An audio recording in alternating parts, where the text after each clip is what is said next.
bonsoir. Aujourd'hui, c'est pâte à pizza. Je vais vous montrer le pas à pas. Donc, avant toute chose, regarde les ingrédients. C'est 250 ml d'eau, 20 g de levure fraîche. Alors, moi, j'ai pas de levure fraîche, mais 20 g de levure fraîche, c'est à peu près 7 g de levure sèche. 400 g de farine, une pincée de sel. Et puis en accessoire, dans votre bol, il vous faudra le couteau hachoir. Donc on va passer à la pesée des ingrédients. Donc ma farine, mon sel, et puis il me faudra de l'eau tiède, 250 ml. Donc un petit bol pour diluer ma levure boulangère. Donc là, la levure boulangère, il y a combien de grammes? 5,5. Il faudra que j'en rajoute un peu d'un autre sachet. Donc on va passer à l'étape 1. Donc comme vous pouvez le voir, il vous demande de peser la levure fraîche et les 400 g de farine. Donc moi je vais peser. Alors j'essaie de trouver un endroit où vous puissiez voir ce que je fais. Je vais peser ma farine, donc 400 g.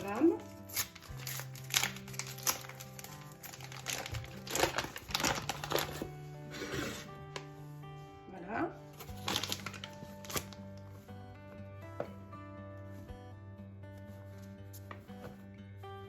« 250 » 400. Allez. Je vais prendre une cuillère, mettre les 10 grammes qui restent.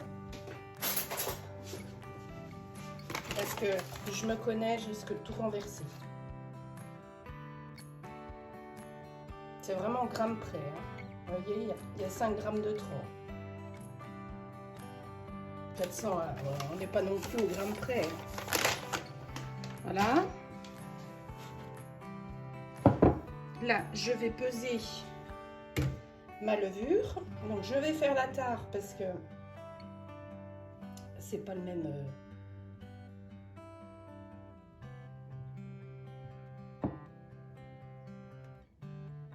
voilà. Non, il y a eu un blanc parce que j'ai eu un doute sur le fait que j'ai fait la tare sur ma balance. Mais oui, parce qu'en fait j'avais déjà posé mon bol avant d'aller sur la balance, enfin sur l'icône de la balance. Donc on a dit 7 grammes.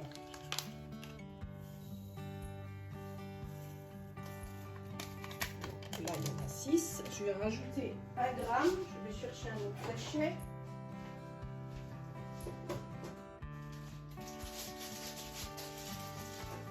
Voilà.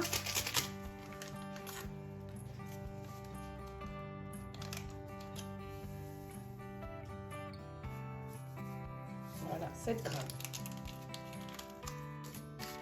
Ces 7 grammes, je vais les diluer dans un peu d'eau tiède. Donc, je vais chercher mon eau tiède. Là, j'essaie de vous mettre pour que vous puissiez voir ce que je fais.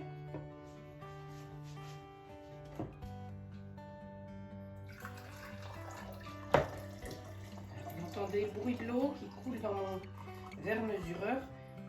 Je suis de l'autre côté de la cuisine. Donc l'eau, elle est tiède. J'en mets un peu sur les 250 grammes que j'avais à peser. Je prends une petite cuillère.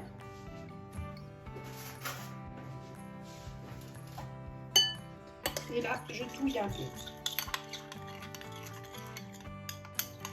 Je crois que je vais même en mettre un peu plus. Parce que ça se dilue pas très bien. Voilà. Oh, j'en ai mis partout.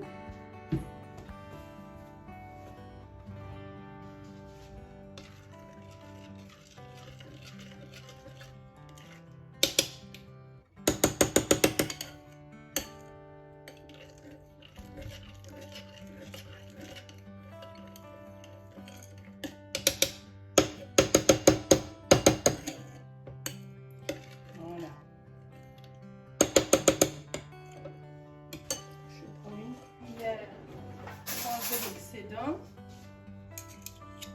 Voilà. Ensuite, donc, une fois que j'ai fait ça, je fais OK. Alors, il me dit, pâte à pizza, étape 1 sur 8. Diluer la levure dans un peu d'eau tiède. Mettre la farine et les 250 ml d'eau dans le bol. Donc, il faut que je mette d'abord la farine et les 250 ml d'eau. Ben, il faut mettre d'abord la levure. Donc, je vais installer mon bol.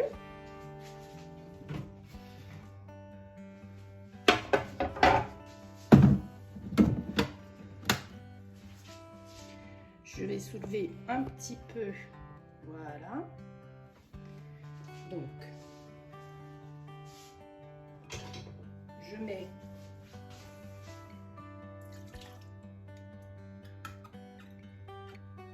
ma levure. Ensuite, ben, vous voyez, j'aurais dû mettre... Alors, je conseille de mettre un petit... comment on appelle ça? Un papier cellophane pour éviter de mettre des choses sur l'écran puis d'avoir 2 heures de nettoyage derrière. Donc, on va mettre la farine. Vous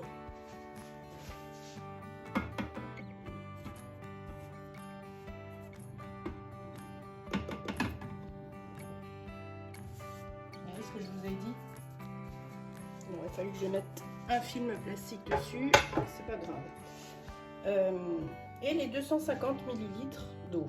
Donc je vais rajouter un peu d'eau tiède dans celui-là parce que j'ai utilisé quand même pas mal pour diluer la levure.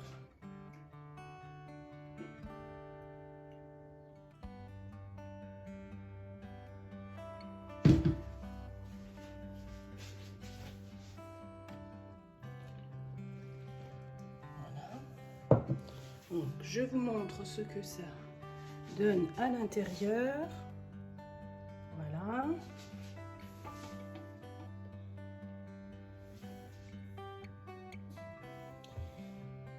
Alors, vérifiez que le bol est bien verrouillé. Bah, effectivement, il n'est pas verrouillé. Donc, il ne voudra pas avancer. Je vais verrouiller le... Ben voilà. Mon socle n'est quand même pas idéal pour ça. Il a glissé de mes plaques. Il me reste plus qu'à mettre la pincée de sel. Et puis, on va commencer. Donc, je referme mon bol. Il faut bien que ça claque. Je le remets sur le socle.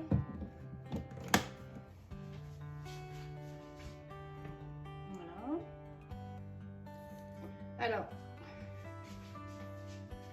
on va appuyer sur Start. Il ne veut pas. Pourquoi?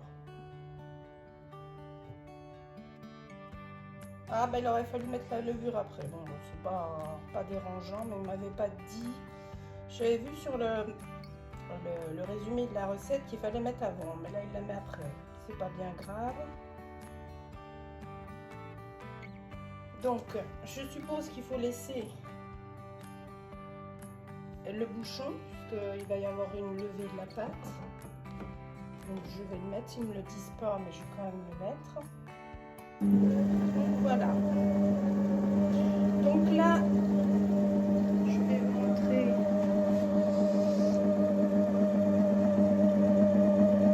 Il va pétrir pendant 2 minutes 40 à la vitesse 4. Voilà. Je vais couper le temps que ça finisse et puis je vous retrouve dans 2 minutes. Alors pendant que ça pétrit, je vais en profiter pour me présenter. Moi c'est Sandrine. Vous pouvez retrouver ma chaîne sur YouTube. Donc c'est Click and Cook de Moulinex. Vous pouvez retrouver des recettes. Enfin là c'est la première recette que je fais. Donc je vous invite à aller et liker.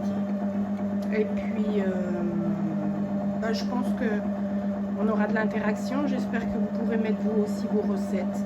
Moi, c'est celle du click and cook. Après, j'en adapterai peut-être du compagnon.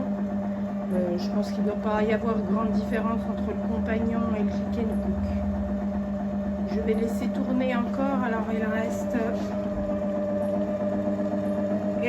55 secondes. Donc, je vous reprends dans à peu près 50 secondes. Alors, il a fini. Voilà, comme vous voyez, tout est à zéro. Je ne sais pas si vous entendez ce petit bruit. Alors, ce bruit résiduel, c'est pas un défaut de la machine, c'est juste le ventilateur qui est à l'arrière qui refroidit le moteur. Au début, je me suis inquiétée, mais mon mari m'a dit, mais non, c'est normal, c'est le ventilateur. Donc voilà. On va passer à l'étape suivante. Vous voyez, il s'est arrêté.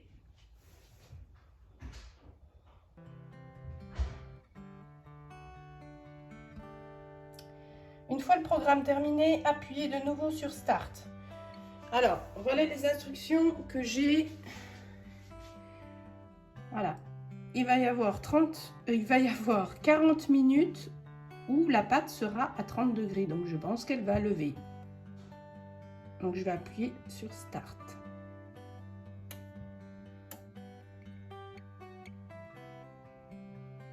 Donc, je vais le laisser tricoter pendant 40 minutes.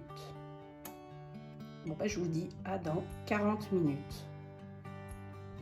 Alors, nous voilà après 40 minutes de levée. Alors, le robot, il nous dit, une fois le programme terminé, appuyez de nouveau sur Start. Il nous demande de préchauffer le four à 200 degrés. Donc oui, votre pizza elle va chauffer à 200 degrés. Une fois que la pâte est prête, retirez-la du bol et étalez-la sur une plaque de cuisson recouverte de papier sulfurisé. Assaisonnez la pâte selon vos envies. Alors, vous pouvez assaisonner, excusez-moi, la pâte avec du romarin, ce que vous voulez, de la coriandre. Vous pouvez rajouter des condiments. Et puis après, vous étalez votre pâte et vous rajouterez du jambon ou ce que vous voulez. Vous pouvez faire une végétarienne, ce que vous voulez. Donc, qu'est-ce qu'il me dit ensuite? Oui, alors votre pizza, elle devra cuire pendant 25 minutes. Donc moi, je vais faire toutes ces étapes-là et puis je vous retrouve pour vous montrer ce que ça donne la pâte toute seule sans l'avoir étalée. Alors pour celles et ceux qui me suivent sur les réseaux, je vous mettrai donc une photo. Là pour l'instant, je vais vous laisser avec cette vidéo. Donc je vous souhaite une bonne soirée et puis vous retrouverez une jolie photo de ma pizza d'ici le temps qu'on mange. Bon, je dirais bien 1h30. Allez, bonne soirée et à vos recettes.